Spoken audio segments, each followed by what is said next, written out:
ऋषिकुल आश्रम पर स्फटिक शिवलिंग है, स्फटिक शिवलिंग जो 3 रंगों के साथ आज भी विद्यमान है। रास्ते टेढ़े मेढ़े और कच्चे पक्के रास्ते जो कहीं ना कहीं हमें लेकर जाते हैं, जहाँ का इतिहास या तो बहुत विशाल होता है या तो ओझल, पर फिर भी ये रास्ते हमें लेकर जाते हैं क्योंकि इन्हें अपना वो गौरवशाली इतिहास बताना है जो आज एकांत की गोद में सो चुका है।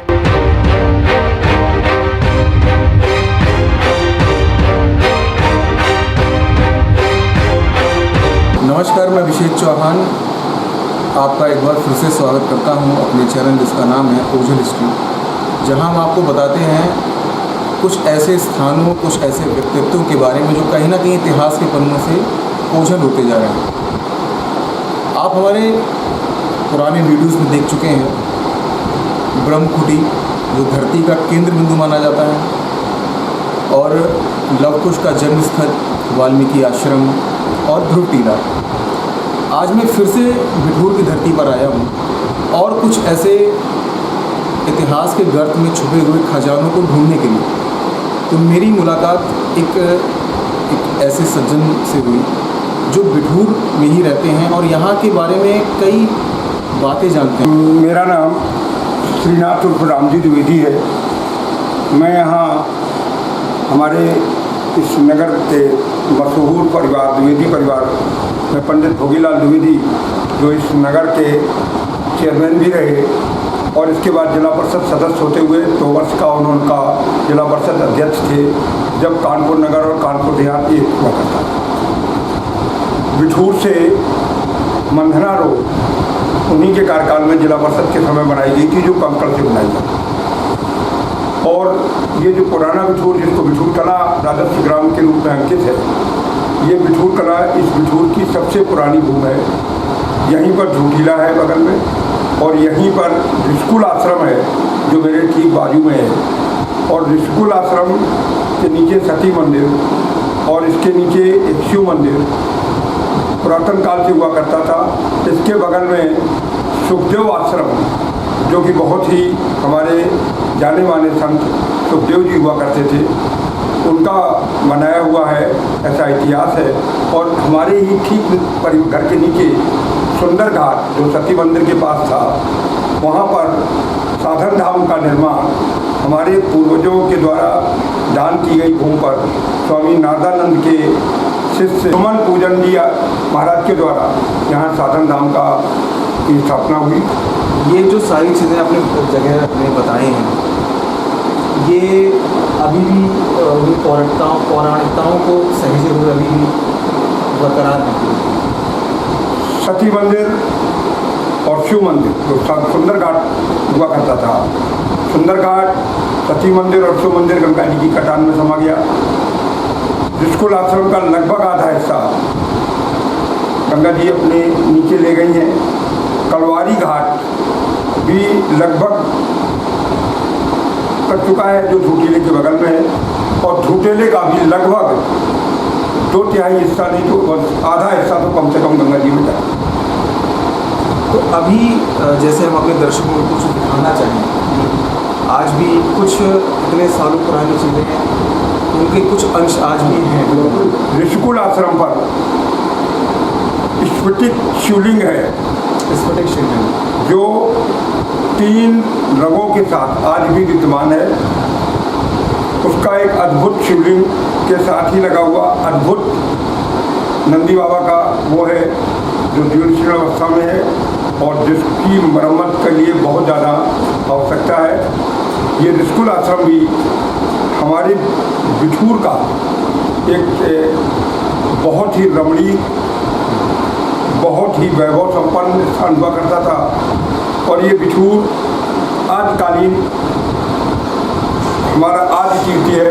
मनु शतरूपा ने प्रलय के बाद जब भूमि उदय हुआ और ब्रह्मा जी ने ये कहा कि सृष्टि का प्रारंभ करें, नाव हिलोरे ले रही थी। मत्स्य अवतार में भगवान विष्णु उस नाव को लेकर के चल रहे थे।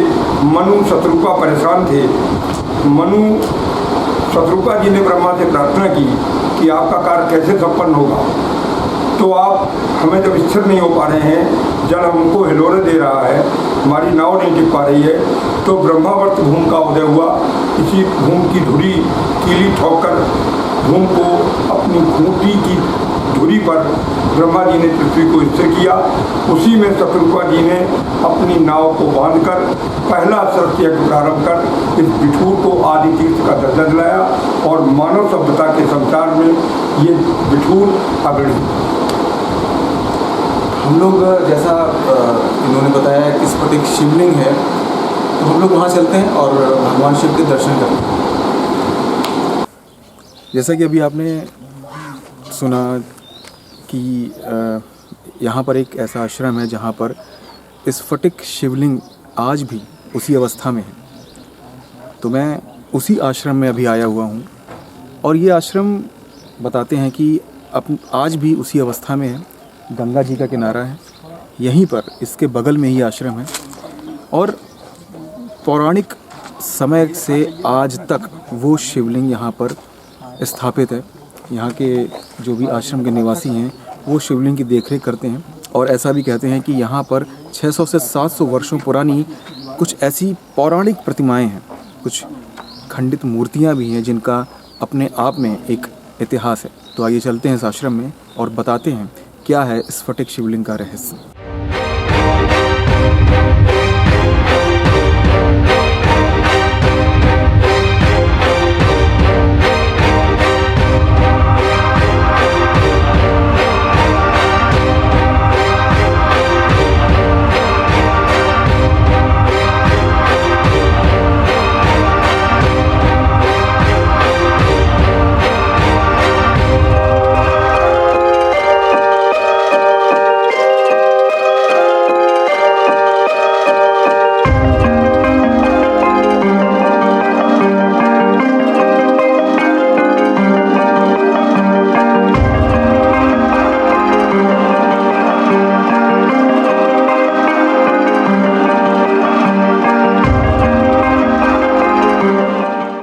ये वो शिव मंदिर जो प्राचीन मंदिर था, आज से 650 साल पुराना, उसके मुख्य द्वार पे ये मूर्तियाँ लगी हैं। अच्छा अच्छा, इनमें गणेश जी भी हैं, सभी द्वारपाल हैं। अभी हम आपको धीरे धीरे सभी मूर्तियों का अवलोकन करें। ये गणेश जी हैं, देखिए ये अन्य द्वारपालों की हैं जो मंदिर के गेटों पर रक्षक के रूप में विराजमान होते थे। ये उसका एक हिस्सा महाराज जी ने गंगा जी में से निकलवा कर सुरक्षित किया है, जो हमारे यहाँ साधन धाम के नीचे सुंदर घाट पर हाँ मंदिर हुआ करता था। और उसी के आगे एक सती मंदिर भी था जी। ये दोनों मंदिर गंगा जी ने अपने अगोच में ले लिए हैं, गोद में।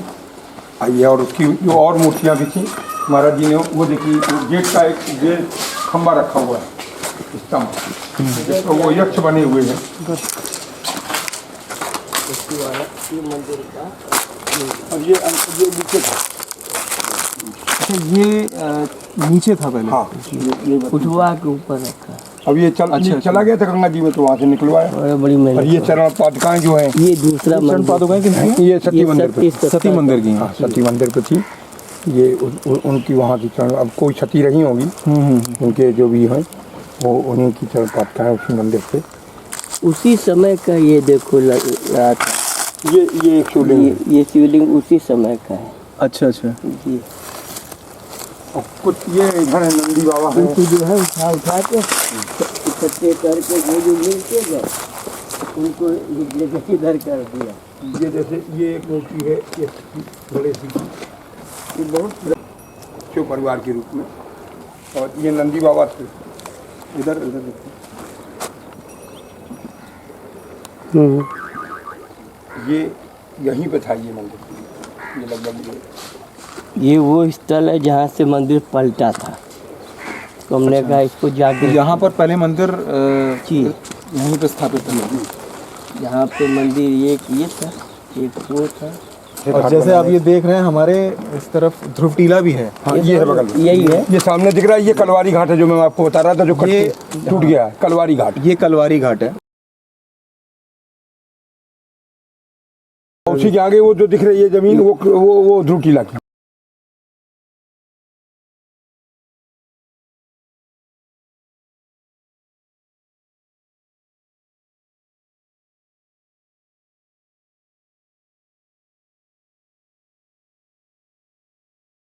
खड़ा हुआ है एंगल ऐसा, ये ध्रुव टीला पे वो ध्रुव टीला के ऊपर बना हुआ है टावर।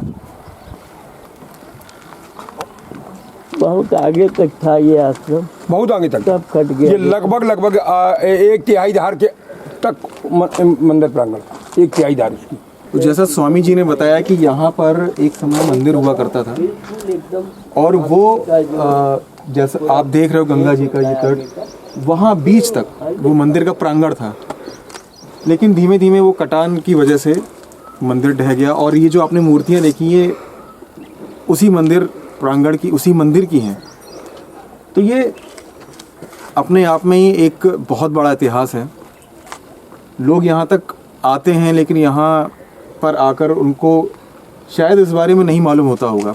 ये जगह आप कभी भी यहाँ पर अगर ख़ास तौर पर यहाँ के इतिहास के बारे में जानने के लिए आएंगे तो यहाँ पे पूछेंगे तो ये पुराना बिठूर इस नाम से जाना जाता है। तो अभी हम साधन धाम आश्रम में हैं और यहाँ पर स्वामी जी ने बताया कि एक ऐसा पीपल का चमत्कारी वृक्ष है जिसमें गणेश जी की प्रतिमा उभर कर सामने आती। ये देखिए, ये देखिए, ये गढ़ बना हुआ है, ये आया और ये मोड़ है सूंड की, ये अंदर की तरफ मुड़ी हुई थी और ये यहाँ पर सूंड का मोड़ है और ये पीछे से गणेश भगवान के कानों की तरह से उभा रहा है। ये देखिए, वाकई में ऐसा लग रहा है कि स्वयं गणेश भगवान यहाँ पर इस पेड़ में आकर बस गए हैं और अपना स्वरूप इस पेड़ को दिया हुआ है। देखिए अब सूंड भी है यहाँ पर, भगवान के कान भी दिख रहे हैं और ये सूंड बाकायदा देखिए मुड़ी भी हुई है। और ये अंदर की ग्रुप्स जो बनते हैं, ये देखिए, ये बनी वाकई में काफ़ी चमत्कारी वृक्ष है ये।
सफ़ेद मुखाग्नि दिख रही है शिव जी की।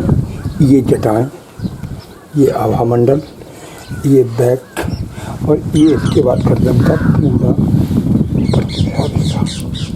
जो एक ही अर्ध शिवलिंग में भारत के बहुत कम हिस्सों में प्राप्त होती है। बहुत दिव्य प्रतिमा है ये, बहुत अपूर्व धरोहर है हमारे विठोब की। अब ये स्थल जो है इतने बड़ा वो मांग रही है संरक्षण। तो जैसा कि आपने देखा, हम लोग ऋषिकुल आश्रम में आए और यहाँ पर महादेव के दर्शन किए। मैंने तो अभी तक के अपने जीवन में इस तरह शिवलिंग का कभी दर्शन नहीं किया। मैं कई बार यहाँ पर जरूर आया और यहाँ पर जितनी भी लोगों की आस्थाएं हैं, जैसे वाल्मीकि आश्रम हुआ, लवकुश जन्म स्थान हुआ और ध्रुव टीला हुआ, मैं यहाँ पर गया। मैं कई जगहों को मैंने देखा और शूट भी किया। मैं जब इस बार बिठूर आया तो मैंने इस बिठूर का एक अलग ही चेहरा देखा। हमारे शहर में ना जाने छोटी से छोटी यानी कितनी सारी ऐसी ऐतिहासिक चीज़ें हैं और वो आज ऐसी वीरान अवस्था में पड़ी हैं, जिनका इतिहास ना जाने कितना बड़ा है। आप लोग आगरा जाते हैं ताजमहल देखने, हुमायूं का मकबरा जाते हैं, जाने कहाँ कहाँ जाते हैं। मैं नहीं कह रहा वहाँ मत जाइए, लेकिन आप इन जगहों पर भी आइए। ये अपने अंदर ना जाने कितने युगों का इतिहास समेटे बैठे हुए हैं। ये एक इतिहास है, एक युग है। सिर्फ सरकार का ही दायित्व नहीं है और ये हमारा भी दायित्व है कि हम लोग यहाँ पर आएँ। हम लोग भले कुछ करें ना, लेकिन यहाँ के बारे में जानें, यहाँ का इतिहास जानें, अपने बच्चों को बताएं, अपने दोस्तों को बताएं कि ये बहुत बड़ा खजाना है हमारे देश का। तो मुझे आशा है कि उछल के सफ़रनामे को आपने पसंद किया होगा। हम ऐसे ही कई व्यक्तित्व और स्थानों को आपसे रूबरू कराते रहेंगे। तब तक के लिए धन्यवाद।